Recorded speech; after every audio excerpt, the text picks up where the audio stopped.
সাল্লামকে বানালেন, নবী করে পাঠিয়ে দিলেন।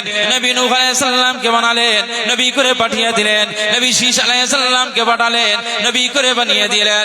এ নবীর উম্মত উম্মতিরা, এই সমস্ত নবীগণেরা আমার আল্লাহকে পাওয়ার জন্য तमाम জিন্দেগিটা আমার আল্লাহ জিকিরে ফানা হয়ে গিয়েছিল।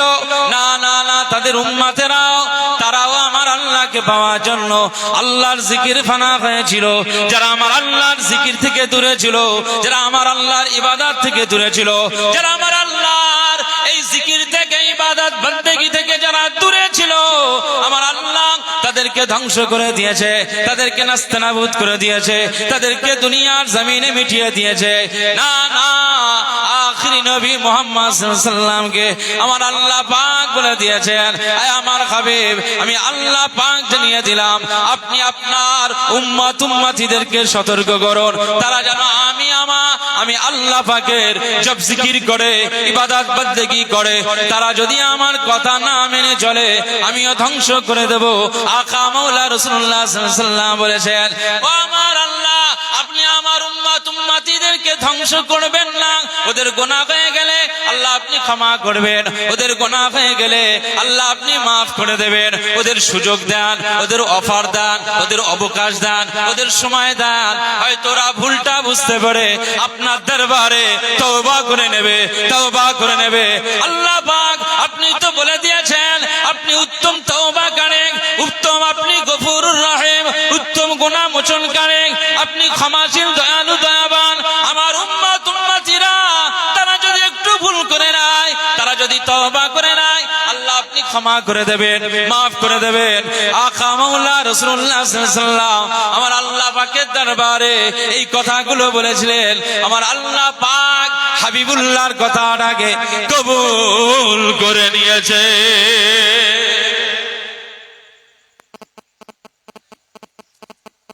সমাজে জিনার সংখ্যা বাড়ছে না কমছে? জিনা জিনা লটারির সুদের আওতায় বা এই লটারির আওতায় মানুষ বেশি ঢুকছে না কম? এই এর দ্বারাতে গোনা হচ্ছে না, হয় না?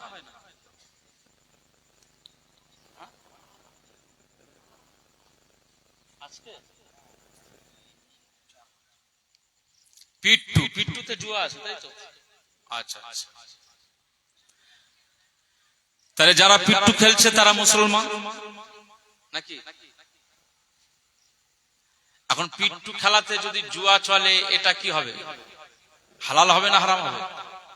রেজাল্টটা আপনারা দিচ্ছেন, তাহলে আমার আর ওয়াজ করার কোনো দরকার নেই।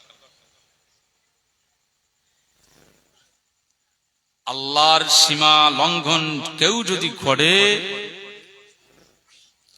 সে জাহান্নামায় চলে গেলে আর বাঁচানোর কোনো লাইন নেই বিনা তাওবাতে।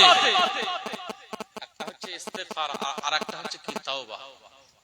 আমরা যে পড়ি না, আস্তাগফিরুল্লাহ রাব্বি মিন কুল্লি যামবিন ওয়া আতুবু ইলাইহি লা হাওলা ওয়ালা কুওয়াতা ইল্লা বিল্লাহিল আলিয়্যিল আযীম।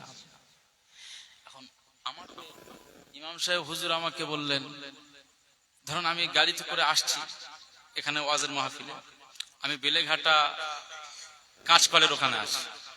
এখন হুজুর বলছেন কত দূরে আসে, আমি বলছি এই তো বেলেঘাটায় চলে আসছি। তাহলে কি হলো? সঠিক হলো না বেঠিক হলো? কথাটা বেঠিক। মিথ্যার আশ্রয় নিলাম। এই যে মিথ্যার আশ্রয় হঠাৎ করে নিয়ে নিলাম, সাপোজ আমি বললাম আল্লাহ আমার ক্ষমা করে দেন, আস্তাগফিরুল্লাহ রাব্বি মিন কুল্লি যামবিন ওয়া আতুবু ইলাইহি। এই যে ইস্তিগফার, এটা হচ্ছে সাময়িক কিছু ভুল হয়ে গেলে ইস্তিগফারের মাধ্যমে সেটা ক্ষমা হয়। আর আপনি হারামের মধ্যে ডুবে থাকলে, হারামের মধ্যে ডুবে থাকলে তার সেটাই ইস্তিগফারের কাজ নয়, সেটা হচ্ছে তাওবা করা। তাওবা মানে হচ্ছে ফিরে আসা। একটা কূপের ভিতরে বিড়াল মারা গিয়েছে। কি মারা গিয়েছে? বিড়াল। বিড়াল মরা পড়ে রয়েছে। এখন এই কূপের পানিটা পাক না না পাক? প্রাণী যেহেতু মারা পড়ে রয়েছে, ওই কূপের পানি ওটা হচ্ছে নাপাক। এখন ওই পানিতে আপনি ওযু করতে পারবেন? পারবেন? পারবেন। মুফতিদের কাছে ফতোয়া নেওয়া হলো যে হুজুর এই কূপের পানিটা কিভাবে পাক করা যাবে। মুফতি সাহেব বললেন 40 বালতি পানি ওই কূপ থেকে তুলে ফেলতে হবে, তাহলে ওই কূপের পানিটা পাক হবে, ওযু করা যাবে, গোসল করা যাবে, অসুবিধা নেই। এখন আপনি এসে মুফতি সাহেবের কথা মোতাবেক আপনি এসে 40 বালতি কাটাকাট করে আপনি পানি ফেলে দিলেন। 40 এই 40 বালতি পানি ফেলে দেওয়ার পরেও ওই পানিতে আপনি যখন ওযু করছেন, দুর্গন্ধ পানি, এতে ওযু হবে? কেন হবে না? এই হচ্ছে ব্যাপার। ইমাম সাহেব, মুফতি সাহেব বলে দিয়েছেন 40 বালতি পানি ফেলবে তারপরে পাক হবে, কিন্তু ও বেটা তো এসে আর বিড়াল মরাটা যেভাবে ছিল ওইভাবেই পড়ে আসে, ও এসে 40 বালতি পানি ফেলে আসে, বিড়ালটাকে তো পানি যে অবস্থায় ছিল সেই অবস্থায় রয়ে গেছে, নাপাক হালাতেই রয়েছে। তাহলে আগে আপনাকে তুলতে হবে বিড়াল, তারপরে 40 বালতি পানি তোলার পরে ওই পানিটা পাক হবে। আগে আপনার জুয়া খেলা বন্ধ করে আল্লাহর দরবারে তওবা করতে হবে। এই তওবাটা এমন তওবা হবে মরণ পর্যন্ত পিঠ টুকানো, কোনো সাট্টা, কোনো জুয়া, কোনো তাসের জায়গা পর্যন্ত আপনি যাবেন না। তওবা মানে হচ্ছে ফিরে আসা। যে খানায় একবার পড়েছেন ওই খানায় আর আপনি ফিরে যাবেন না কোনো সময়। নেড়া বেলতলায় বারবার যায় না, কারণ বেল মাথায় পড়ে ওর যা অবস্থা হয়ে গেছে, ও নেড়া আর বেলতলায় যাবে না।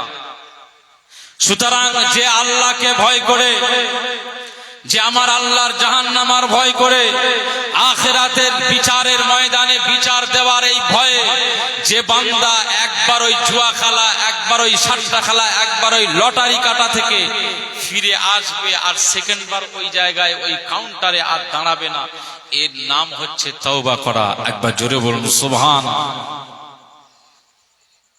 জীবনে এই তওবা করা শিখতে হবে।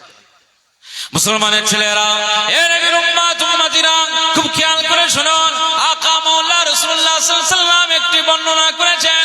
বনি ইসরাইলের সময় নবী মুসা আলাইহিস সালামের জামানায় একদল মানুষ এসে আল্লাহ নবী হযরত মুসা আলাইহিস সালামের কাছে হাজির হয়ে গেলেন। আসসালামু আলাইকা ইয়া নবী আল্লাহ, আসসালামু আলাইকা ইয়া নবী আল্লাহ। আল্লাহ নবী মুসা আলাইহিস সালাম, আজ আপনার কাছে আমাদের আশা, আজ আপনার কাছে আমাদের অভিযোগ, আজ আপনার কাছে আমাদের অনুরোধ, আপনি আল্লাহ পাকের সাথে কথা বলেন, এজন্য আপনাকে কালিমুল্লাহ বলা হয়। আপনার কাছে আমাদের আবদার, এলাকায় দুর্ভিক্ষ দেখা দিয়েছে, আকাশ থেকে পানি নাজিল হয় না, আসমান থেকে বৃষ্টি পড়ে না। না না না না, ও আল্লাহ নবী মুসা আলাইহিস সালাম, আমরা আজ আপনার কওম, আপনার উম্মত, আপনার জাতি, আপনার জনগণ আপনার কাছে হাজির হলাম। একটু আল্লাহর দরবারে প্রার্থনা করুন, আল্লাহর দরবারে একটু বলুন, আল্লাহর দরবারে একটু দোয়া চান। আমার আল্লাহ যেন আসমান থেকে পানি নাজিল করে দেন। আমার আল্লাহ পাক আসমান থেকে পানি নাজিল করলে এলাকার দুর্ভিক্ষ চলে যাবে, পানির ফোয়ারা বেরিয়ে আসবে, মাঠ ঘাটগুলো পানিতে ভরপুর হয়ে যাবে, শস্য শ্যামল তরুলতা গুলো সতেজ হয়ে যাবে, কৃষি কার্যের মানুষগুলো কৃষি কাজে ব্যস্ত হয়ে যাবে। না না না, সবজির ফলন ঘটবে, আমাদের খাবারের অভাব হবে না। আজ মানুষ অনাহারে দিন রাত অতিবাহিত করে, দুর্ভিক্ষের ভিতর দিয়ে সব মানুষগুলো চলাফেরা করে। না না না, আল্লাহ নবী মুসা আলাইহিস সালাম, একটু আল্লাহ পাকের দরবারে আপনি একটু দোয়া চান, একটু আল্লাহকে বলেন আমার আল্লাহ জানো তিনি তার রহমতের দরওয়াজা খুলে দেন। আজ আপনার উম্মতের জন্য, আপনার জাতির জন্য আসমান থেকে পানিটা নাজিল করে দাও। নবী মুসা আলাইহিস সালামের জামানার মানুষ এসে আল্লাহ নবী মুসা আলাইহিস সালাম, আচ্ছা আপনারা এই সাউন্ড বক্সের আওয়াজ বুঝতে পাচ্ছেন কিছু নাকি? হ্যাঁ, একটু সাউন্ডটা ঠিক করেন না।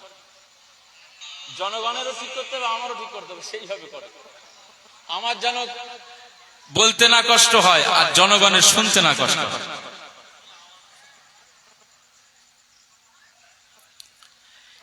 একদল উম্মত, একদল জনগণ আল্লাহর নবী মুসা আলাইহিস সালামের কাছে পৌঁছে গিয়েছেন।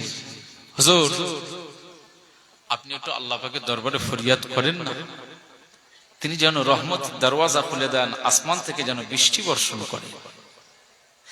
এই দুর্ভিক্ষে মানুষ খুব কষ্টের মধ্যে জীবনযাপন করছে।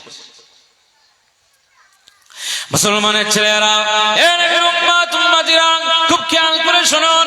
আজ এই ওদনপুর গ্রামের প্রতিটি বাড়িতে কম বেশি সাবমার্সিবল রয়েছে, পানির অভাব নাই। এলাকার পুকুর ঘাট গুলোতে পানি ভর্তি হয়ে রয়েছে, পানির অভাব নাই। এলাকার নদ নদী নালা রয়েছে বলে পানির সংকট আমরা পাই নাই।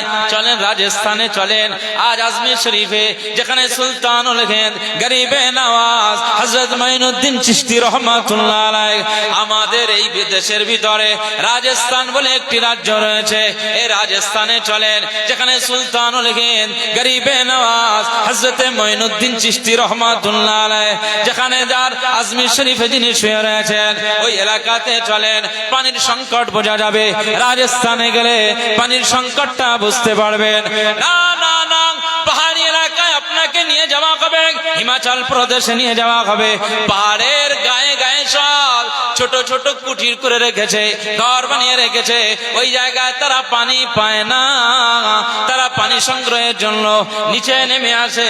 বিভিন্ন জায়গায় পানি সরকারি ভাবে সরবরাহ করে রেখেছে, সেই পানি সংগ্রহ করে এই কষ্ট করে এভাবে কাকে করে নিয়ে, এভাবে কাঁধে করে নিয়ে ওই পাহাড়ের গাবে গাবে সব তাদের কুটিরে, তাদের ঘরে গিয়ে পৌঁছে যায়। এ নবীর উম্মত উম্মতিরা, আজ আমরা ওদনপুর গ্রামের মানুষ পানির সংকট বুঝি না, পানির কষ্ট বুঝি না। আমার আল্লাহ পাক আমাদের ওয়েস্ট বেঙ্গলটাকে রহমতের জায়গা করে দিয়েছে, আমাদের ভূমিটাকে রহমতের ভূমি করে দিয়েছে। আপনি যেখানেই খুঁড়বেন 20-40 ফুট পাইপ যদি নিচে দিয়ে দেন, আমার আল্লাহ নিচ থেকে পানি নাজিল করে দেবে। আপনি কলে পাইপ লাগান 40 ফুট 60 ফুট, পানি বার হবে না? হবে না। এই মাটিটাকে অনেক রহমতি মাটি করে দিয়েছে। এই পানির কষ্ট আমরা বুঝতে পারি না। পানি যখন না মেলে, তখন সেই জাতি বুঝতে পারে কত কষ্ট। নবী মুসা আলাইহিস সালামের জামানায় যখন দীর্ঘদিন পানি হচ্ছে না, স্বাভাবিক তার জাতিদের ভিতরে একটা দুর্ভিক্ষ দেখা গেল। পানি মেলে না, পানি হয় না। সুতরাং পানাহারের পানি যেমন মেলে না, ঠিক তেমনি ভাবে চাষ আবাদের জন্য উপযোগী পানিও নাজিল হয় না। দুধের বাচ্চা আর মায়ের স্তন থেকে দুধ পায় না, দুধ তো শুকিয়ে গেছে।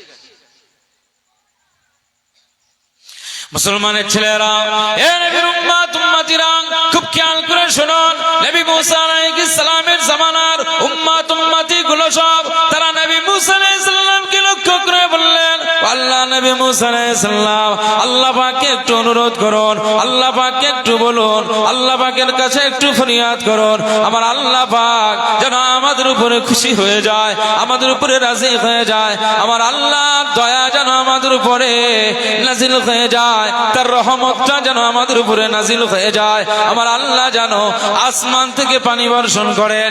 এ নবীর উম্মত উম্মতিরা, খুব খেয়াল করে শুনুন। যখন নবী মুসা আলাইহিস সালামের কাছে এই অনুরোধ করেছেন, নবী মুসা আলাইহিস সালাম তখন তার জাতিদের লক্ষ্য করে বললেন, আয় আমার জনগণেরা, আয় আমার উম্মত উম্মতিরা, চলো অমুক দিনে একটা জায়গায় ফাঁকা ময়দানে আমরা সবাই আল্লাহর দরবারে প্রার্থনা করব, আমার আল্লাহ পাকের দরবারে আমরা প্রার্থনা করব, আমরা দোয়া মুনাজাতে মশগুল হয়ে যাব, আমরা আল্লাহর জিকিরে মশগুল হয়ে যাব। খোলা ময়দানে অমুক জায়গাতে আমরা আল্লাহ পাকের দরবারে যখন প্রার্থনা করব, নিশ্চয় আমার আল্লাহ পাক আমাদের উপরে খুশি হয়ে যাবে, আমাদের উপরে রাজি হয়ে যাবে, আমাদের উপরে তিনি সন্তুষ্ট হয়ে যাবে। আর আমাদের উপরে যখন তিনি সন্তুষ্ট হয়ে যাবে, নিশ্চয় আমার আল্লাহ আমাদের উপরে পানি নাজিল করে দেবে। একটু জোরে বলবেন না সুবহানাল্লাহ? সুবহানাল্লাহ বলতে আপনাদের সমস্যা আছে নাকি? আল্লাহর জন্য সুবহানাল্লাহ বলবেন, আপনার জবানকে বন্ধ রাখবেন কেন? এই জায়গায় আপনি কৃপণতা করবেন? এই যে আমার অনেক যুবক ভাইরা এসে বসে আছে, আলহামদুলিল্লাহ বসেছে, এর জন্য আমার আপত্তি নেই। তবে আমার একটা জায়গায় আপত্তি, এই মাহফিলটা হচ্ছে মহান আল্লাহর মাহফিল, মাজালিসুল কুরআন ও মাজালিসুল। আমার ওই সমস্ত যুবক ভাইরা, আমি শুধু জাস্ট বোঝানোর জন্য বলছি, ধরুন ওনার বন্ধুদের বিয়ের বাড়ি নিয়ে যাওয়া হবে, এই যে হালাতে এখানে রয়েছে, এই হালাতে বন্ধুর বিয়েতে যাবে নাকি? বলে আপনারা রাগ করবেন না, আপনাদের শুধু আমি জাস্ট বোঝানোর জন্য বলছি। আরে ভাই হিসাবে বলতে পারি না, পারি না।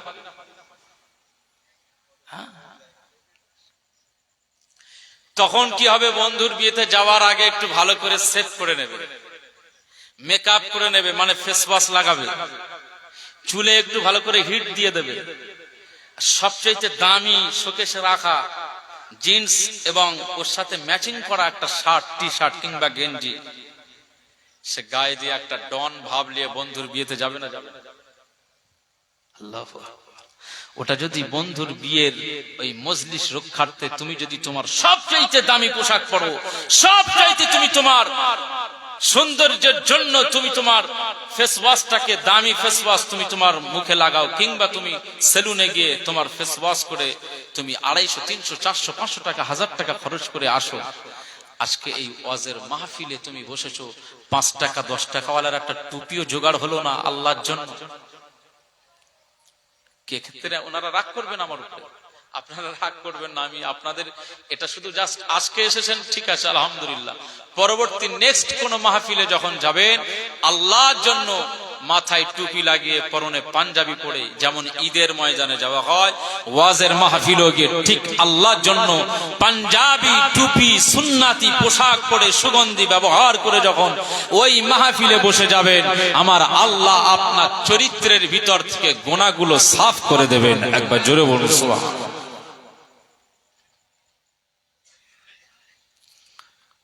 তো আল্লাহর জন্য আপনি একটা সুবহানাল্লাহ বলবেন, আপনার এত কষ্ট হচ্ছে, আল্লাহর জন্য একটু এগুলো করতে হবে। বাবা, এই দুনিয়ায় আমার বয়স যখন আজ থেকে 4-5 বছর আগে এই দাড়ি কয়েকটা পেকে গিয়েছে, গোঁফ কয়েকটা পেকে গিয়েছে, আমার স্ত্রী বলে যে তোমার গোঁফে একটু ওই মেহেন্দি লাগাও, এই একটু দাড়িতে একটু মেহেন্দি লাগাও। অল্প বয়স, এখন বুড়ো বুড়ো মতো লাগলে আমি বলি এইভাবেই থাকবে, অসুবিধা আছে? কথা বুঝতে পারছেন না? এই গোঁফ দাড়ি পাকা, চুল পাকা, এটা কিসের নমুনা জানেন? এটা মৃত্যুর আলামত, চিঠি পাঠাচ্ছেন আল্লাহ। কিছুদিনের জন্য দুনিয়ায় থেকে একটু আল্লাহর জন্য কিছু করবেন না? চেষ্টা করবেন। মুসলমানের ছেলেরা, এ নবীর উম্মত উম্মতিরা, খুব খেয়াল করে শুনুন, আল্লাহ নবী মুসা আলাইহিস সালাম দিনক্ষণ ঘোষণা করে দিলেন, মাঠ ময়দান নির্বাচন করলেন, 70,000 উম্মত উম্মতিদেরকে নিয়ে ওই খোলা ময়দানে আকাশের নিচে 70,000 উম্মত উম্মতিদের নিয়ে আমার আল্লাহ জিকিরে মশগুল হয়ে গেলেন, আমার আল্লাহর জিকিরে মশগুল হয়ে গেলেন। সব উম্মতরা কেঁদে জারিজার হয়ে যায়। নবী মুসা আলাইহিস সালাম আমার আল্লাহ দরবারে ফরিয়াদ করেন, আল্লাহ পাক এই আকাশের নিচে আপনার এই সমস্ত বান্দাদের নিয়ে, এই উম্মাতদেরকে নিয়ে, 70,000 জনতাদেরকে নিয়ে আল্লাহ আপনার দরবারে ফরিয়াদ করে আমার উম্মাতদের দোয়া আল্লাহ আপনি ফিরিয়ে দেবেন না। আমি নবী মুসা আলাইহিস সালাম, আমি আজ আপনার বান্দাদের নিয়ে দোয়া চাই, আল্লাহ আপনি আমাদের দোয়াকে ফিরিয়ে দেবেন না। আপনি আমাদের মুনাজাত, আপনি আমাদের ফরিয়াদ, আপনি আমাদের তামান্নাকে কবুল করে নিন। আমার আল্লাহ পাকের দরবার থেকে গায়েবী আওয়াজ আসে, না না না না, নবী মুসা আলাইহিস সালাম, তুমি যে দোয়া করছো, তোমার দোয়াটা, তোমার উম্মত উম্মতের দোয়াটা আমি আল্লাহ পাকের দরবারে কবুল হবে না। 70,000 উম্মত উম্মতিদের নিয়ে দোয়া চাচ্ছেন, আল্লাহ আপনি আকাশ থেকে বৃষ্টি নাজিল করুন। আজ আমার জাতিগুলো পানি ছাড়া তারা কষ্টের মধ্যে রয়েছে, আল্লাহ একটু দয়া করুন। কিতাব বলছে নবী মুসা আলাইহিস সালাম যত দোয়া চাচ্ছেন, তার উম্মতেরা যত বেশি দোয়া চাচ্ছেন, তত রোদের তীব্রতা আরো বাড়তেছে, মাঠ আরো বেশি ফেটে যাচ্ছে, জমিনে পা রাখা যায় না। হিতে বিপরীত হচ্ছে। আল্লাহ নবী মুসা আলাইহিস সালাম বলছেন, আল্লাহ পাক কিসের সমস্যা, কি হলো, আপনি আমাদের দোয়াটাকে কবুল করেন। وَكَلَّمَ اللَّهُ مُوسَى تَكْلِيمًا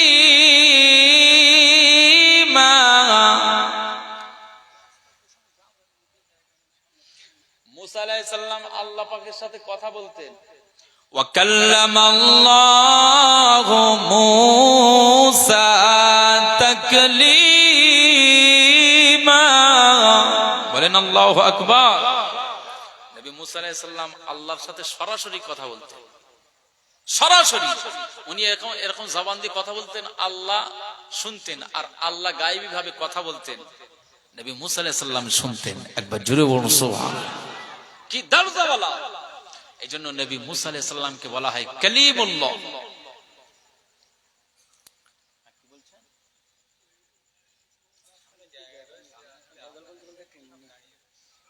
এখন আপনারা যারা দাঁড়িয়ে রয়েছেন, প্রথমে জোড়হাত করি। ধরুন আমি ভোট চাইছি আপনাদের কাছে, এখন আপনারা একটু যদি এসে বসেন, সামনের দিকে তো অনেক ফাঁকা আছে, যুবক ভাইরা আসেন, একটু আমার সাথে পরিচয় হোক, একটু আসেন না। সেই যখন দাঁড়িয়ে ওয়াজ শুনছেন, একটু এই মাজলিসের ভিতরে বসে যান না, পিছন থেকে একটু আসেন না। দরুদ শরীফ আল্লাহুম্মা সাল্লি আলা সাইয়্যিদিনা,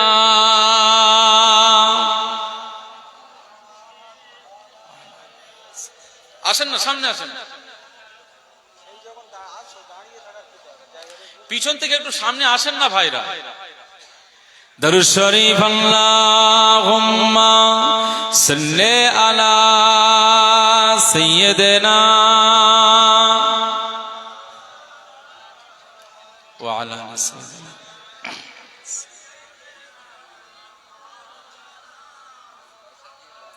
সাল্লি আলা সাল্লি আলা সাল্লি আলা সাল্লি আলা খায়রুল ওয়ারা নূরুল হুদা খায়রুল ওয়ারা নূরুল হুদা সাল্লি আলা সাল্লি আলা শামসুদ দুহা বদরুদ দুজা শামসুদ দুহা বদরুদ দুজা সাল্লি আলা সাল্লি আলা সাল্লি আলা সাল্লি আলা সাল্লি আলা সাল্লি আলা ইয়া মুস্তাফা সদরুল উলা ইয়া মুস্তাফা সদরুল উলা সাল্লি আলা সাল্লি আলা সাল্লি আলা সাল্লি আলা ইয়া মুজতাবা কাহফল ওয়ারা ইয়া মুজতাবা কাহফল ওয়ারা সাল্লি আলা সাল্লি আলা সাল্লি আলা সাল্লি আলা সাল্লি আলা। এই সাল্লি আলা মানে আপনি কি বলছেন জানেন? যে আপনার নবীজির উপরে আল্লাহর পক্ষ থেকে রহমত নাজিল হোক, আল্লাহ যেন রহমত নাজিল করেন মুস্তাফার দরবারে। আপনি উম্মত হিসাবে এইটা যখন আল্লাহর কাছে বলবেন, আল্লাহ যেমন আপনার উপরে খুশি হবেন, মুস্তাফা ওয়ালাও আপনার উপরে খুশি হয়ে যাবে। একবার জোরে বলুন সুবহানাল্লাহ। সাল্লি আলা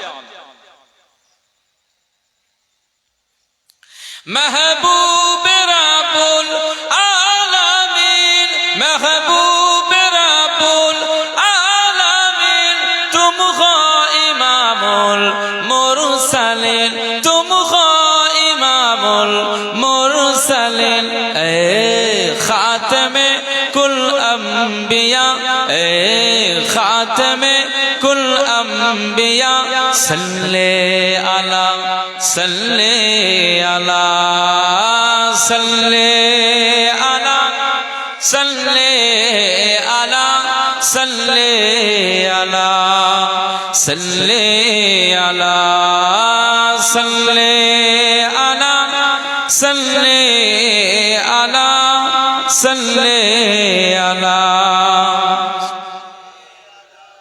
तुमको बखारे जा फिजा तुमको बखारे जा फिजा सारा जहां तुमसे सजा सारा जहां तुमसे सजा ए जीनते अर्ज़ो समा ए जीनते अर्ज़ो समा सल्ले अला सल्ले अला सल्ले अला सल्ले अला सल्ले अला सल्ले अला सल्ले अला सल्ले अला सल्ले अला सल्ले अला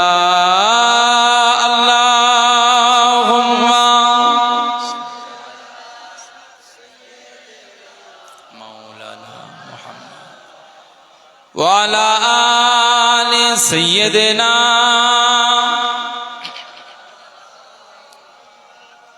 कुदरत के तुम शाहकर हो कुदरत के तुम शाहकर हो खलकत के तुम सरदार हो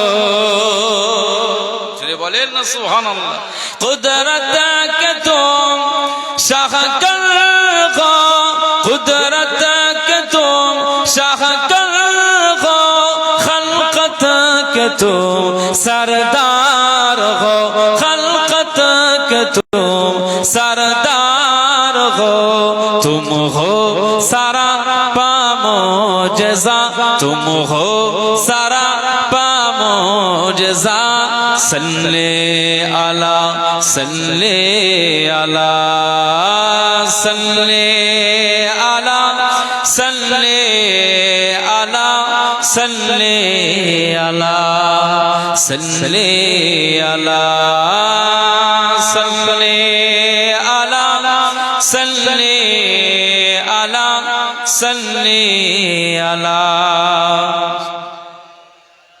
अव्वल को तुम आखिर को तुम अव्वल को तुम आखिर को तुम जाहिर को तुम बातिन को तुम जोरे बोले ना सुभान अल्लाह अव्वल को तुम आखिर को तुम अव्वल को तुम आखिर को तुम जाहिर को तुम बातिन को तुम हो तुम बातिल हो तुम मुब्तदा तुम मुंतहा तुम मुब्तदा तुम मुंतहा सल्ले अला सल्ले अला सल्ले अला सल्ले अला सल्ले अला सल्ले अला खैरुल वरा नूरुल हुदा खैरुल वरा नूरुल हुदा सल्ले अला शम्सुद्दुहा बदरुद्दुजा शम्सुद्दुहा बदरुद्दुजा सल्ले अला सल्ले अला सल्ले अला सल्ले अला सल्ले अला सल्ले अला अल्लाहुम्मा सल्ले अला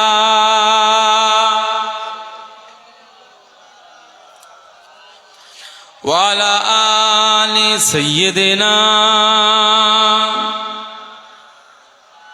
আমার দিনদার ইমানদার ভাইরা নেককার আল্লাহওয়ালা বাবাজিরা আমার মুরব্বি চাচাজিরা আল্লাহর নবী মুসা আলাইহিস সালাম আল্লাহ পাকের দরবারে জিজ্ঞেস করছেন যে আল্লাহ কি কারণে আমাদের দোয়াটা কবুল হচ্ছে না আল্লাহ পাক আওয়াজ দিয়ে বললেন আয় আমার নবী মুসা আলাইহিস সালাম আমি আল্লাহ পাক জানিয়ে দিলাম আজ এই 70,000 জনতাদের নিয়ে আপনি যে আমার কাছে দোয়া চাইছেন, আমি সবার উপরে সন্তুষ্ট, কিন্তু দোয়া কবুল হচ্ছে না।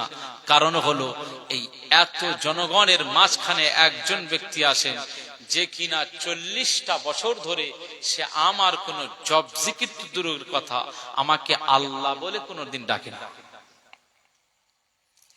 40টা বছর ধরে সে আমি আল্লাহকে কোনোদিন স্মরণ করিনি। এরকম একজন নাফরমান বান্দা আজ এই দলের মধ্যে ঢুকে গিয়েছে। সুতরাং এরকম একজন বান্দা এই দলের মধ্যে রয়েছে, আমি আল্লাহ এই বান্দাদের দোয়া কবুল করছি না, ওই বান্দাটাকে এর ভিতর থেকে বার করে দেন। এরকম একজন বদমাশকে বার করে দেন। ও বার হয়ে গেলে আপনি দেখবেন আকাশ থেকে অটোমেটিক বৃষ্টি নাজিল হয়ে যাবে। একবার জোরে বলুন সুবহানাল্লাহ। এখন স্বাভাবিক নবী মুসা আলাইহিস সালাম বললেন, হ্যাঁ এতজন মানুষ, এতগুলো জনতা। আল্লাহ নবী মুসা আলাইহিস সালাম সমস্ত জনগণদের লক্ষ্য করে বললেন, কে আছো? গুনাহগার বান্দা, নাফরমানি বান্দা, 40 বছর আমার আল্লাহর ইবাদত বান্দেগী করো নাই, আমার আল্লাহ তোমার উপরে নারাজি। তুমি আজ এই দলের মধ্যে ঢুকে রয়েছো বলে আমার আল্লাহ আমাদের দোয়াকে কবুল করে না। সুতরাং তুমি এই দল থেকে বেরিয়ে যাও, যেই হও না কেন এই দল থেকে বেরিয়ে যাও। তোমার একার কারণে এতগুলো মানুষ কেন কষ্ট পাবে? কথা বুঝতে পারছেন? সবাই তো জনগণ সবাই বলছেন, কে আছো? আল্লাহ পাকের নাফরমানি বান্দা, এত বড় তুমি নাফরমানি যে আমার আল্লাহ তোমার উপরে নারাজ হওয়ার কারণে আমাদের কারো দোয়া কবুল করে না, যাও বেরিয়ে যাও, কে আছো? এখন ওই যে বান্দাটা যে 40 বছর আল্লাহকে আল্লাহ বলে ডাকে নাই, সে তো বুঝে গেছে যে কেউ যখন বার হয় না, তাহলে নিশ্চয়ই এই বান্দাটা হচ্ছে আমি। কেউ বার হয় না, সুতরাং আমি হচ্ছি সবচাইতে বড় অপরাধী। 40 বছর আমি তো আল্লাহকে ইবাদত করিনি, নাফরমানি, তাহলে আমার আল্লাহ আমার উপরেই নারাজ। উনি চিন্তা করলেন, আমার কারণে এতগুলো মানুষ কষ্ট পাবে, না আমি বেরিয়ে যাই। আবার চিন্তা করছেন যে না, আমি যদি বেরিয়ে যাই সব মানুষ জেনে যাবে, আমাকে বলবে যে এই অমুকের ছেলে, এই অমুকের বাপ, এই অমুকের ভাই, সেই ওই মহল্লার ছেলে, সবাই আমার উপরে নিন্দে মন্দ যা ইচ্ছা তাই করবে। আর কিছু মানুষ আছে শুধু তো মুখ থেকে তো ফুলঝুরি ছড়াবে, তা তো ব্যাপার নয়, হাত পা রয়েছে, কষিয়ে দেবে না দেবে না। জনগণের রোষ সাংঘাতিক জিনিস না? উনি চিন্তা করছেন যে এরকম একটা পরিস্থিতিতে আমি করব কি? মুসলমানের ছেলেরা,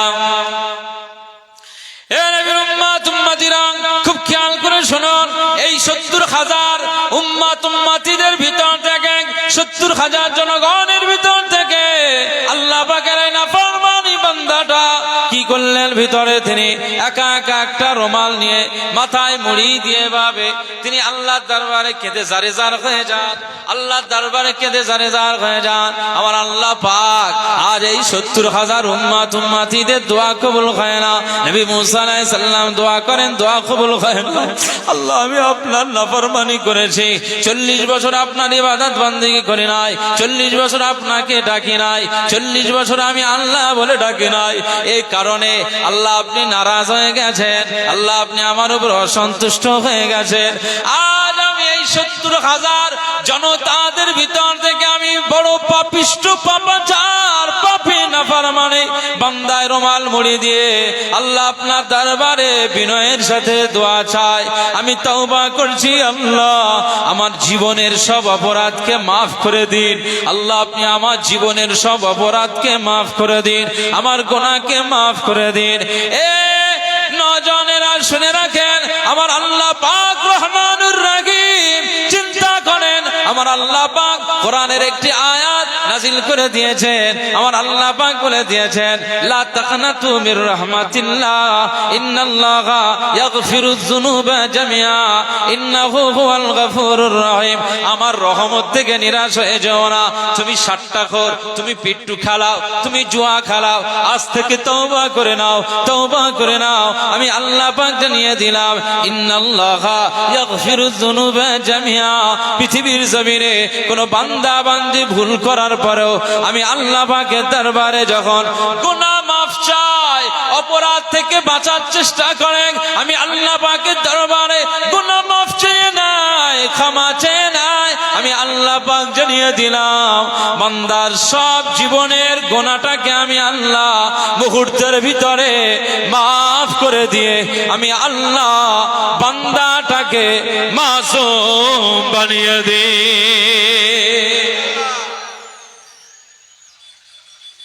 যা শুনবো না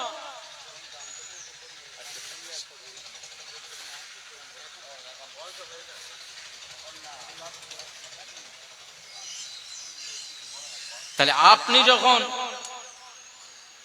গুনাহ করেছেন তওবা করতে হবে না, হবে না?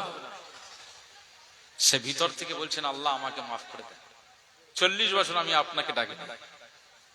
মুসলমানের ছেলেরা, এ নবীর উম্মত উম্মতিরা, খুব খেয়াল করে শুনুন। নবী মুসা আলাইহিস সালামের কওমের ভিতর থেকে ওই নাফরমানি বান্দাটা আমার আল্লাহর দরবারে যখন গুনাহ মার্জনা করেছেন, গুনাহ মাফ চেয়েছেন, তওবা করে নিয়েছেন, এই রুমালের মধ্যে থেকে তিনি যখন চোখের পানি ফেলে ফেলে আমার আল্লাহকে আল্লাহ বলে ডাকে, আমার আল্লাহকে আল্লাহ বলে ডেকে না, আমার আল্লাহর রহমতের দরিয়ায় জোশ মেরে যায়, দরিয়ায় জোশ মেরে যায়। আমার আল্লাহ সেই সময় কি করলেন? ওই 40 বছর নাফরমানি বান্দার গুনাহটাকে আমার আল্লাহ মাফ করে দিয়েছে, মাফ করে দিয়েছেন।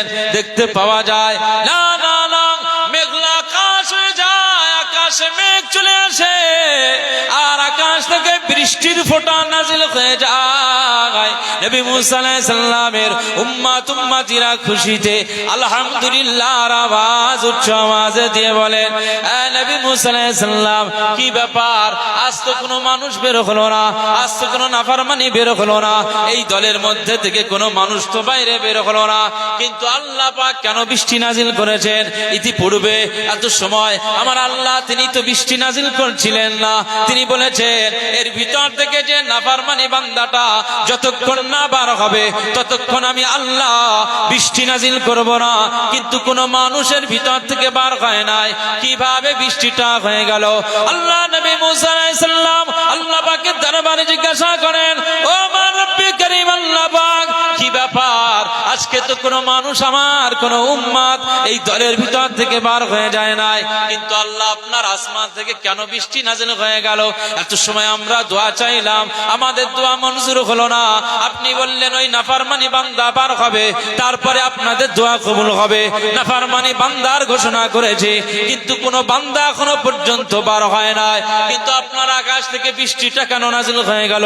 আমার আল্লাহ পাক গায়েবী ভাবে আওয়াজ দিয়ে বলল, হে আল্লাহ, হে আমার নবী মুসা আলাইহিস সালাম, আমি আল্লাহ পাক জানিয়ে দিলাম আজকে যার কারণে আমি বৃষ্টি নাজিল করেছিলাম না, ঠিক তার কারণে আমি আল্লাহ আজকে আকাশ থেকে বৃষ্টি নাজিল করে দিলাম।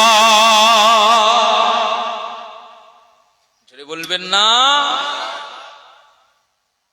কেন আল্লাহ?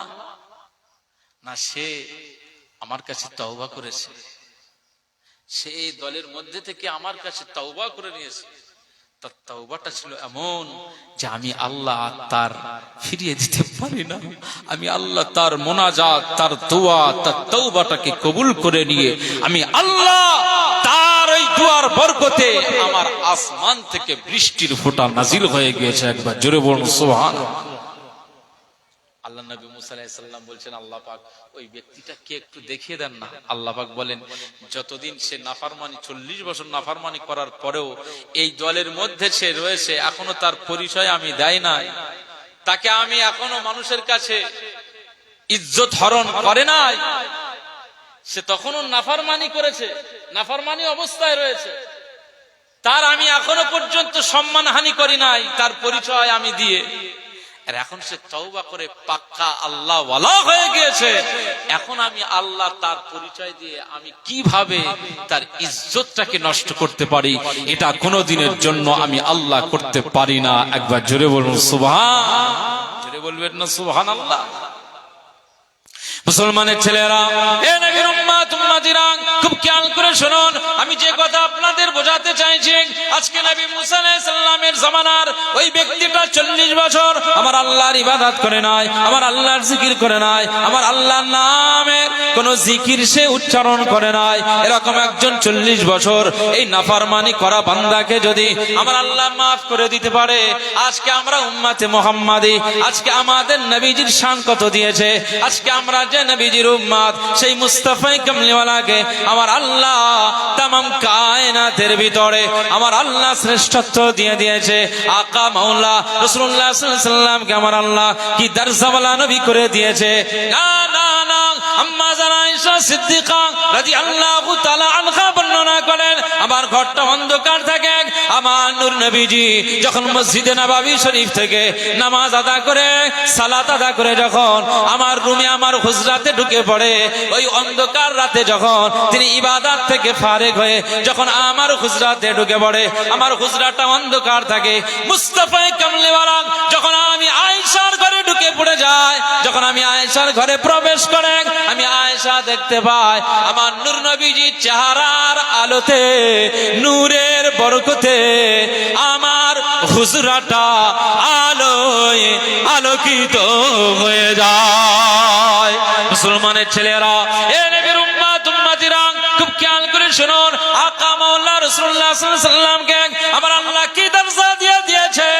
সাহাবীরা বর্ণনা করেন, আম্মা জানেরা বর্ণনা করেন, আকা মাওলা রাসূলুল্লাহ সাল্লাল্লাহু আলাইহি ওয়াসাল্লাম যখন একটু আরাম করতেন, আর গ্রীষ্মের সময়ে, গরমের সময়ে শরীর থেকে একটু ঘাম নির্গত হতো, পাসিনা নির্গত হতো, যে পাসিনা আমাদের প্রত্যেকের শরীর থেকেও বার হয়। এখানে যতজন মানুষ বসে আছে, একটু গরম লাগলে গেঞ্জিটা ভিজে যায়, ঘামে গেঞ্জি ভিজে যায়, পোশাকটা ভিজে যায়, আমাদের চেহারাটা ঘামে ভিজে যায়, আমরা এভাবে ঘামটাকে মুছে নেই। না না না, আমাদের শরীরের যে ঘাম নির্গত হয়, এই ঘামটা শুকলে শোকা যাবে না, এটা দুর্গন্ধ বার হয়ে যায়। আমাদের শরীরে ঘাম থেকে কোনো দিনের জন্য সুগন্ধ বার হয় না, সুগন্ধ বার হয় না, সুগন্ধ বার হয় না। চলে যান মদিনাওয়ালার কাছে, আকা মাওলা রাসূলুল্লাহ সাল্লাল্লাহু আলাইহি ওয়াসাল্লামকে আমার আল্লাহ তো দরজা করে দিয়েছেন। আকা মাওলা রাসূলুল্লাহ সাল্লাল্লাহু আলাইহি ওয়াসাল্লামের শরীর মুবারক থেকে যে ঘামটা নির্গত হয়ে যায়, আম্মা জানেরা বর্ণনা করেন, সাহাবায়ে কেরামেরা বর্ণনা করেন, মুস্তাফার শরীরে পাসিনা থেকে মিশকাম্বারের খুশবু জাগির হয়ে যায়। বলবেন না,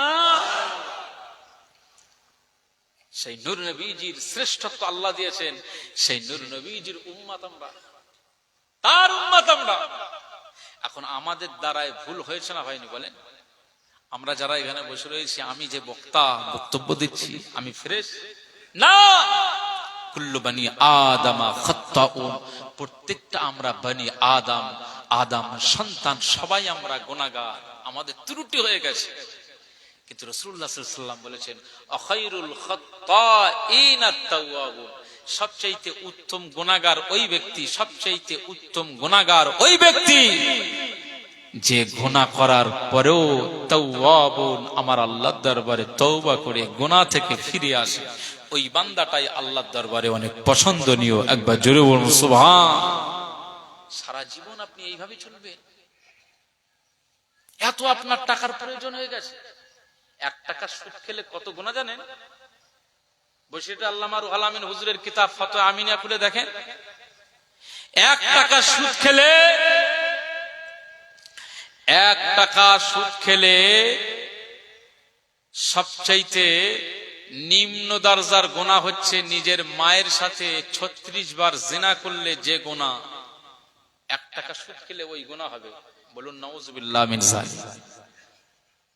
আপনি লটারির কাউন্টারে জুয়া খেলাচ্ছেন, মনে করতেছেন 1 কোটি টাকার বাম্পার লটারি একবার যদি পেয়ে যাই, তো রান্নাঘর কি করে বানাতে আমি দেখব। সারা লোক বুলেট চাপতে, স্যার আমি এখানে সাইকেল চড়ে বেড়াবো? হ্যাঁ, ও লটারির কাউন্টারে বিসমিল্লাহ বলে লটারি কাটে, আসে না? নেই। হারাম কাজে যদি বিসমিল্লাহ বলা হয়, ঈমান থাকবে না যাবে? ধরুন সাপোজ, আমি বোঝানোর জন্য বলছি, খুব এটা পানি, মনে করেন পানি নয়, এতে মদ আছে, এটা কি হারাম? তো বিসমিল্লাহ বলে যদি খাওয়া হয় কি হবে? হারাম হবে না?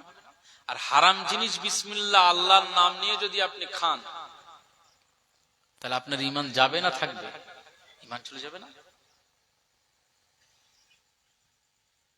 খুব সতর্ক থাকতে হবে।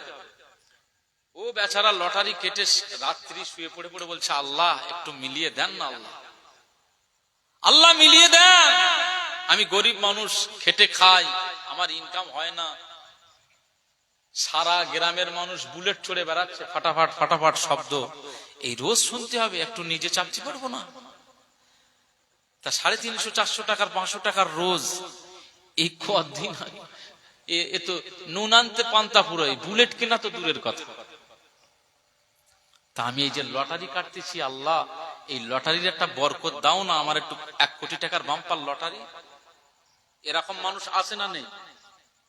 আপনি মনে করছেন আমি এটা ভাট বকছি, স্টেজ এটা, এখানে গাল গল্প, আমি আব্দুল মুনাইম অন্তত কাউকে হাসানোর জন্য, কাউকে মিথ্যা গল্প শোনানোর জন্য আমি কোনোদিন স্টেজে এটা করতে চাই না। নবিয়ানা মেম্বারে আমি চেষ্টা করি আমার সজ্ঞানে আমি যাতে ভুল না ইউজ করি, মিথ্যা বানোয়াট কথা যাতে না বলি, এটা আমার সজ্ঞানে এটা করার চেষ্টা করি। কারণ কিয়ামতের ময়দানে একজন বক্তার এই জিহবা লোহার জাহান্নামার আগুনের কাঁচি দিয়ে এই জিহবাটা কেটে নেওয়া হবে। সে ভয় আল্লাহর রহমতে আসে, আমরা চেষ্টা করি। আমরা ওয়াজের মাহফিলে যাওয়ার আগে প্রচুর ভয় করি, কি হবে না হবে, কি বলবো না বলবো, আল্লাহ যেন কোনো ভুল না হয়ে যায়। কথা বুঝতে পারছেন? একটা ভিডিও ভাইরাল হয়েছিল সম্ভবত বাংলাদেশের, একজন বুড়ো মানুষ, সে বলতেছে, আল্লাহ তোমার নামে এই লটারিটা কেটেছি, একবার যদি আমার এটা যদি বেঁধে যায়, একবার যদি আমার নসিবে হয়ে যায়, তো তোমার ইসলামের জন্য আমি যে কি করব তার ঠিক মানে সীমানা নাই। নাউজুবিল্লাহ। দাড়িওয়ালা, নামাজি, টুপি পরে, কথা বুঝতে পারছেন না? পিট্টু খেলা বন্ধ করে দেন, জুয়া খেলা বন্ধ করে দেন, কথা বুঝতে পারছেন? প্রচুর গুনাহে আমরা জড়িয়ে যাচ্ছি, সব বন্ধ করে দেন। আল্লাহর কাছে আপনি ফরিয়াদ করেন, আপনার ফরিয়াদের ভিতরেই কল্যাণ রয়েছে। রাসূলুল্লাহ সাল্লাল্লাহু আলাইহি ওয়াসাল্লাম বলেছেন, তোমার রিজিক যদি বাড়াতে চাও তো আল্লাহর জন্য সিজদা দাও, মুনাজাতে তোমার কথা তুলে ধরো, আল্লাহু লাতীফুম বিইবাদিহি ইয়ারযুকু মান ইয়াশা ওয়া হুয়াল কাবিয়্যুল আজিজ, ইন্নাল্লাহা ইয়াবসুতুর রিজকা লিমান ইয়াশা। এই আয়াতে কারিমা কেউ যদি বলা হয়েছে প্রত্যেকদিন ফজরের পরে, মাগরিবের পরে 11 বার করে যদি পড়ে, তো আমার আল্লাহ তার আমল নামায় রিজকের দরওয়াজা বৃদ্ধি করে দেবে। একবার জোরে বলুন সুবহানাল্লাহ। এত বড় ট্রিটমেন্ট আপনার ইসলাম দিয়েছে আপনাকে, আর আপনি শয়তানের তৈরি করা মতবাদ, সুদ, জুয়া, জেনা, ব্যভিচারে আপনি ঢুকে পড়তেছেন। দুনিয়ার এই সবুজ সমারোহে মধু পাওয়ার জন্য আপনি যে নোংরামি কাজে যুক্ত হয়ে যাচ্ছেন, মনে রাখতে হবে শয়তান আপনাকে টেনে নিয়ে যাচ্ছে, শয়তান আপনাকে টেনে নিয়ে যাচ্ছে, শয়তান আপনাকে টেনে নিয়ে যাচ্ছে। আপনি বুঝতে পারছেন না, একটা দিন আসবে, খাতামাল্লাহু আলা কুলুবিহিম ওয়া আলা সামঈহিম ওয়া আলা আবসারিহিম গিশাওয়া। আমার আল্লাহ আপনার এমন পর্দা ফেলে দেবে যে আপনি আর হক আর বাতিল চিনতে পারবেন না, বেঈমান হয়ে মারা যাবেন, জাহান্নামার আপনি খোরাক হয়ে যাবেন। সেই জন্য আজ ওয়াজের মাহফিলে আমি আব্দুল মুনাইম এই ওদনপুর এলাকাতে এসে বলে যাই, এ জওয়ানেরা, যুবকেরা যারা বয়স হয়ে গেছেন, তারা এখন মসজিদের কাতারেই বসে রয়েছেন, সুতরাং ওনাদের জন্য এখন আর ওয়াজ নেই, এখন আপনাদের জন্য ওয়াজ। জেনাবা বিচার ছেড়ে দেন, মেসেঞ্জারের কথা বলা ছেড়ে দেন, হোয়াটসঅ্যাপের কানেকশন রিলেশন ছেড়ে দেন। এখন আপনি আপনার এই যৌবনটাকে আল্লাহর জন্য ব্যয় করেন।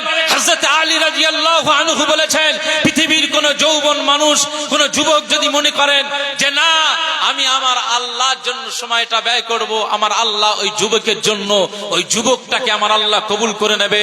হে যুবকেরা শোনো, আমি আলী রাদিয়াল্লাহু আনহু জানিয়ে দিলাম, যৌবনের তাড়নায় পড়ে তোমরা গুনাহ করে ফেলো না, একদিন এই যৌবনটা অতিক্রম করে তোমরা বার্ধক্যে পৌঁছে যাবে।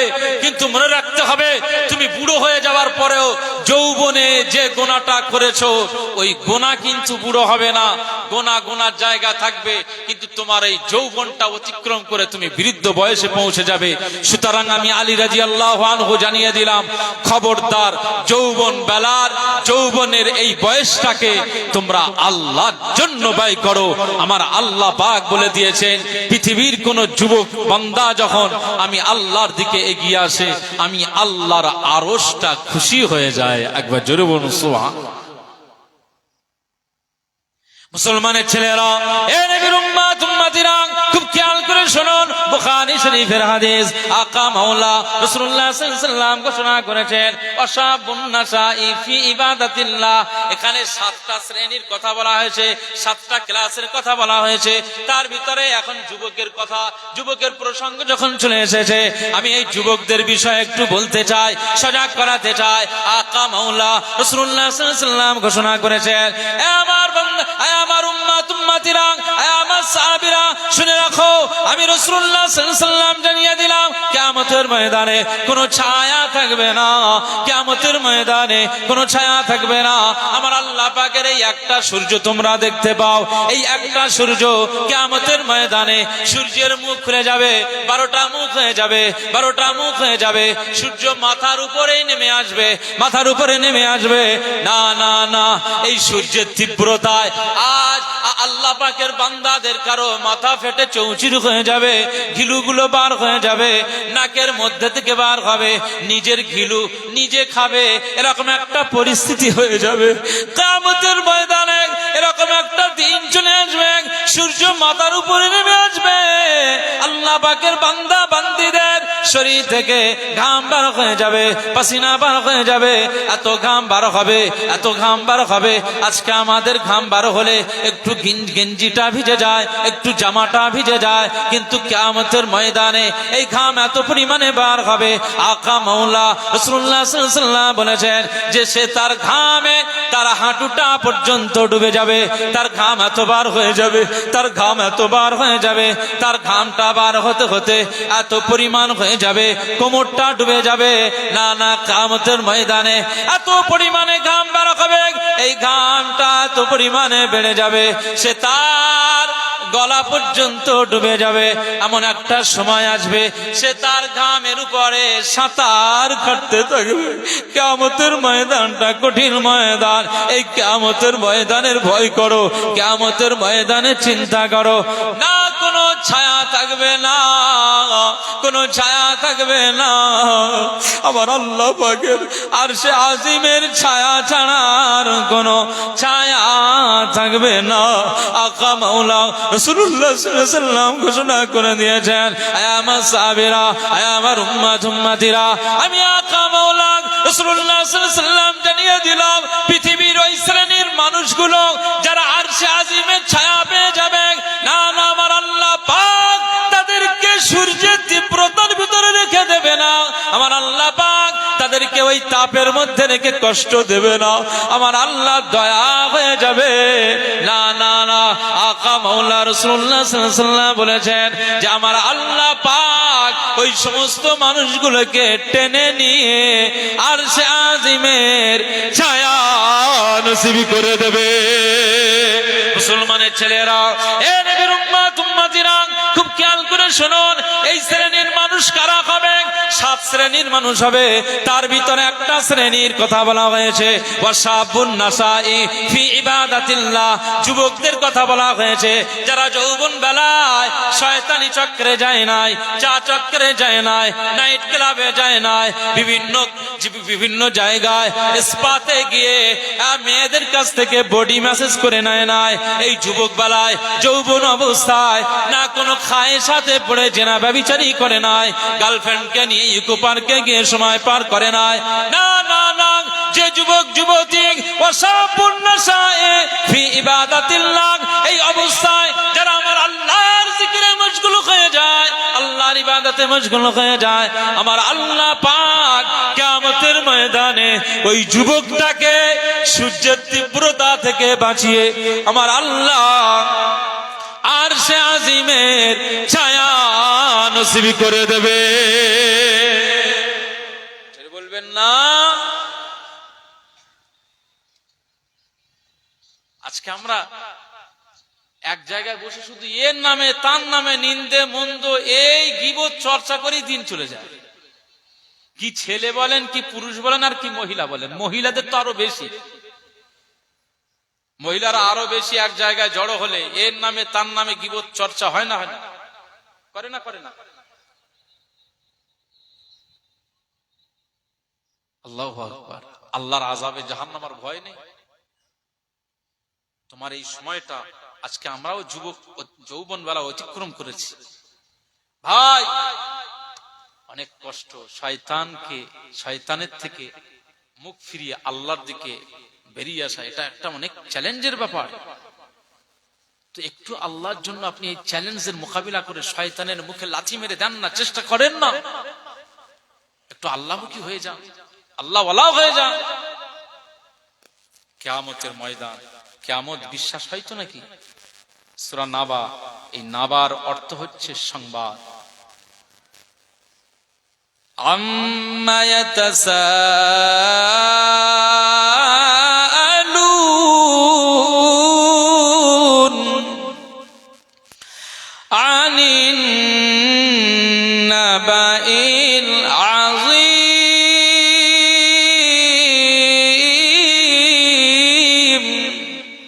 মহাসংবাদ। কাল্লা সায়ালামুন,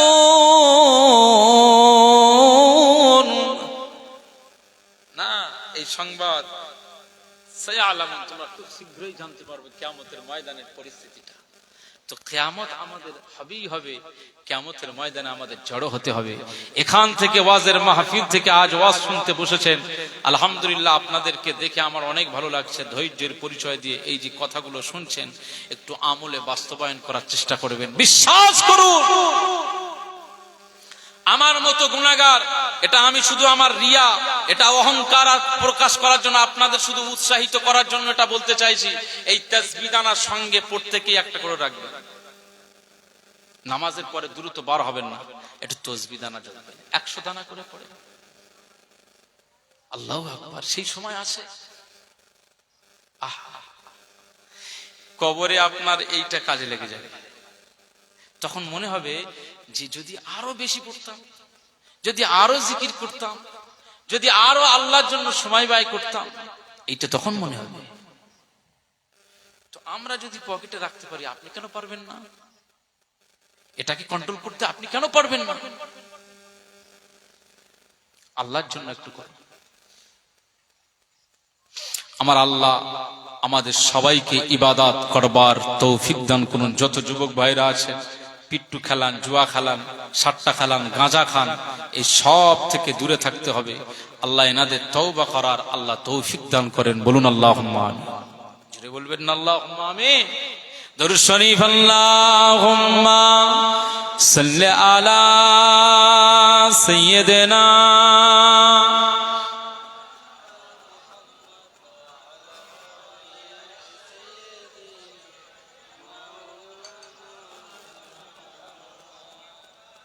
ওয়াজ শেষ করে দিচ্ছি, দোয়া করে দিই।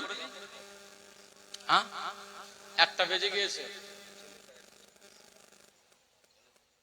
ওয়াজ চলবে না বন্ধ হবে কোনটা?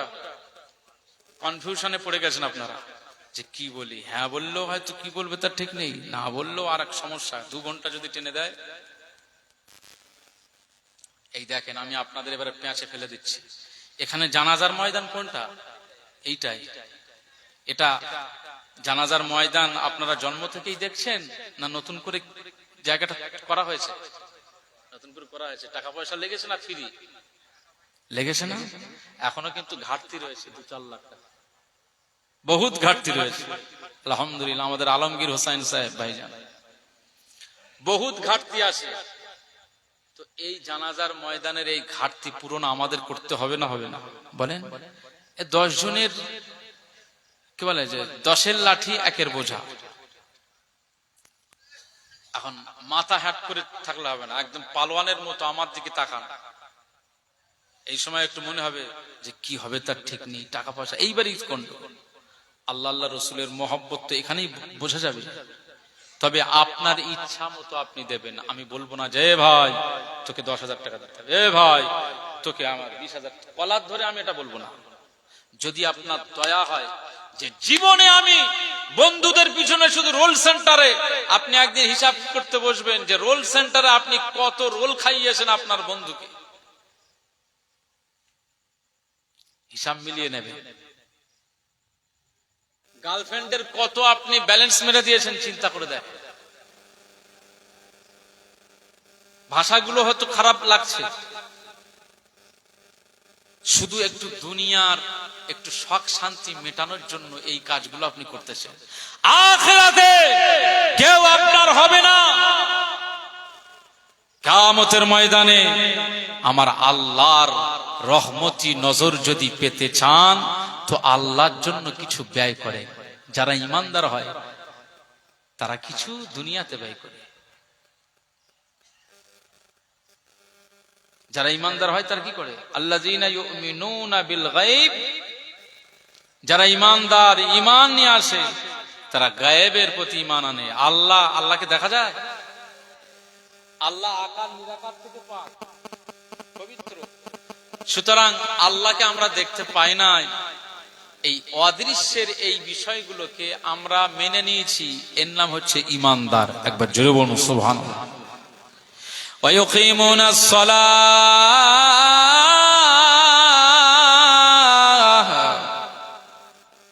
যারা ঈমানদার হবে, যারা ঈমানওয়ালা হবে, আমার আল্লাহ পাক বলেছেন তারা যোহরের আজান হলে মসজিদে চলে যাবে, আসরের আজান হলে মসজিদে চলে যাবে, মাগরিবের আজান হলে মসজিদে চলে যাবে, ইশার আজান হলে মসজিদে চলে যাবে, ফজরের ওয়াক্তে ঘুমিয়ে থাকবে না। আসসালাতু খায়রুম মিনান নাওম, মুয়াজ্জিন যখন বলবে ঘুম থেকে নামাজ উত্তম, তখন এই বান্দাটা আল্লাহর জন্য ঘুম থেকে উঠে পড়ে ওযু করে নিয়ে মসজিদের কাতারে শামিল হয়ে যাবে। ওয়ামিম্মা রাযাকনাহুম ইউনফিকুন, আমার আল্লাহ পাক বলেন যারা ঈমানদার হয়ে যাবে, যারা ঈমানওয়ালা হয়ে যাবে, আমি আল্লাহ তাদের রিজিক দিয়ে দেই, আমি আল্লাহ তাদের রিজিকের ব্যবস্থা করে দেই, আমি আল্লাহ তাদের ইনকাম দেই, আমি আল্লাহ তাদের রিজিকের বন্দোবস্ত করে দেই। যারা এই রিজিক পেয়ে যায়, যারা ঈমানওয়ালা রিজিক পেয়ে যায়, আমি আল্লাহ জানিয়ে দিলাম তারা এই ইউনফিকুন, ওয়ামিম্মা রাযাকনাহুম ইউনফিকুন, তারা দুনিয়ার জমিনে আমার রিজিকটাকে নিয়ে ফাও কাজে ব্যয় করে না, ফাও কাজে ব্যয় করে না, মন্দ জায়গায় খরচা করে না, উল্টো পাল্টা জায়গায় খরচা করে না, এলাকায় ফাংশন হবে বলে সেখানে পয়সা ব্যয় করে না, এলাকায় ফুটবল খেলার জন্য সে 50-1 লাখ টাকা সে ওখানে খরচ করে না, বরং এলাকায় জানাজার জায়গা হবে, ঈদগাহের জায়গা হবে, মসজিদের জন্য আমার ওই বান্দা বান্দিগুলো এগিয়ে আসবে, তাদের ওই রিজিকের মধ্যে থেকে কেউ 10,000 দিয়ে দেবে, কেউ 20,000 দিয়ে দেবে, কেউ 50,000 দিয়ে দেবে, কেউ 5,000 দিয়ে দেবে। আমি আল্লাহর মহব্বতে জানাজার ময়দানের জন্য, জানাজার ময়দানের সংরক্ষণের জন্য, কবরস্থানের সংরক্ষণের জন্য, মসজিদ মাদ্রাসা খানকাহের সংরক্ষণের জন্য তারা 5,000, 10,000, 20,000, 50,000 আমি আল্লাহর জন্য তারা দুনিয়ায় ব্যয় করে দেবে।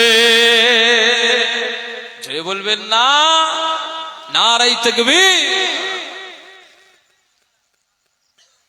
এখন আমি আপনাদের কাছে আব্দুল মুনাইম ফাতিহি আপনাদের কাছে চাইবো, এই জানাজার ময়দানের এই ঘাটতি পূরণের জন্য আমি 2 জন ব্যক্তিকে দেখতে চাই। এখানে যারা বসে আছেন 10,000 করে কেউ আছেন, ব্যক্তি আছেন 10,000, 10,000 করে অ্যামাউন্টটা বড্ড মনে হচ্ছে বেশি হয়ে যাচ্ছে নাকি? না দিতে পারলে সেটাও বলে দেন, যেটা দেবেন সেটাও বলে দেন। কয়েক লাখ টাকা দেনা, সেটা কারা দেবে? আল্লাহ আপনার টাকা দিয়ে ছোট দেখেন না, চেষ্টা করে। 10,000 টাকা চেয়েছি, অনেক টাকা, 10-এর পিছনে 3টে শূন্য। এটা দেওয়া সহজ ব্যাপার নয়, কিন্তু আল্লাহর জন্য এটা দেওয়াটা যখন সে মনে করে যে আমি এটা যা আমার আল্লাহর জন্য দিয়ে দিলাম, তখন তার কাছে এটা আল্লাহর মহব্বতে সহজ হয়ে যাবে। একবার জোরে বলুন সুবহানাল্লাহ।